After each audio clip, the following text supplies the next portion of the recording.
சிறகடிக்க ஆசை சீரியலில் பிரச்சனை பெருசாகக்கூடாது அப்படிங்கிறதுக்காக நம்ம ஸ்ருதி துளசி மாலையையும் ரோஜா மாலையும் அட்டே டைமில் வாங்கி கழுத்தில் மாட்டிக்கிட்டு பிரச்சனையை சால்வ் பண்ணிடுறாங்க.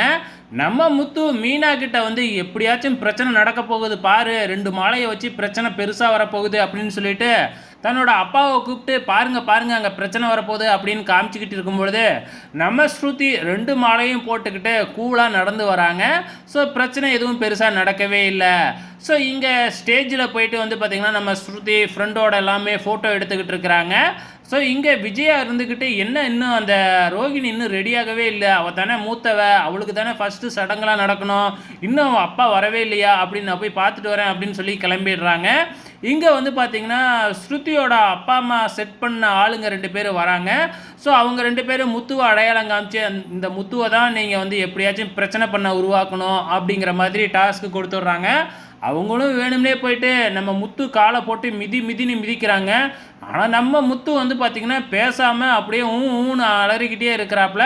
கடைசியாக தான் முத்து காலை மிதிக்கிறாரு அப்படின்னு நம்ம மீனா பார்த்துட்டு என்னங்க இப்படி பண்ணுறீங்க அப்படின்னு சொல்லிட்டு மீனா தான் சண்டைக்கு போகிறாங்க. ஆனால் முத்து வந்து சண்டைக்கே போகவே இல்லை, அமைதியாகவே கும்பிட்டு வழி அனுப்பி வச்சிட்றாரு காலை மிதித்தவர். ஸோ இப்போ இந்த பிளானும் ஃபெயிலியர் ஆகிடுது இல்லையா. உடனே ஸ்ருதியோட அம்மா என்ன நீங்கள் போய் அவங்ககிட்ட பேசுனீங்களே எந்த பிரச்சனையும் வரலையா அப்படின்னு சொல்லி கேட்கும் பொழுது நான் அவன் காலை மிதித்தேன், அப்போ கூட அவன் சண்டைக்கே வரவே இல்லையே அப்படின்னு சொன்னேன், நீ சரியாக காலை மிதிச்சிருக்க மாட்டேன் அப்படின்னு சொன்ன உடனே பாருங்கள் நான் எப்படி காலை மிதிச்சேன்னு ஸ்ருதியோட அம்மா காலை போட்டு ஒரு மிதிச்சு விடுறாப்புல. உடனே ஸ்ருதியோட அம்மா அந்த ஆளை பலார்னு ஒரு அறை விட்டுட்டு பாருங்கள் லைட்டாக அவங்க காலை மிதிச்சதுக்கே நீங்கள் என்னை இப்படி அரைஞ்சிங்களே, அவன் பாரு கல்லூலி மங்க மாதிரி நின்றுக்கிட்டு இருக்கான் அப்படின்னு சொல்லி சொல்கிறாங்க. சரி திருப்பி போய் ஏதாச்சும் வம்பிழுத்து பார்க்குறேன், கண்டிப்பாக பிரச்சனை பண்ண தான் போகிறேன் அப்படின்னு சொல்லிட்டு திரும்பி போகிறாங்க. நம்ம முத்துவும் போயிட்டு தனியாக நொண்டி ஃபோன் பேசிக்கிட்டே இருக்கிறாப்புல. ஸோ என்ன பிளான் பண்ண போகிறாங்க அப்படிங்கிறது தெரியல.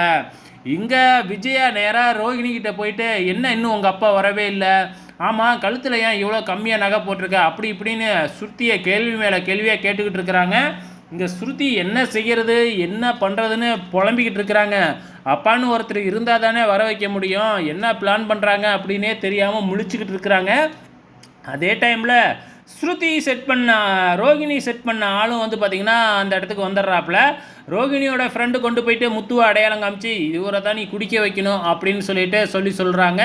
ஸோ ஆக மொத்தத்தில் வந்து பார்த்திங்கன்னா இன்றைக்கி இது தாங்க நடந்திருக்கு. ஆக மொத்தத்தில் முத்துவை இப்போ 2 குரூப்பு வந்து அட்டாக் பண்ணிக்கிட்டு இருக்கிறாங்க.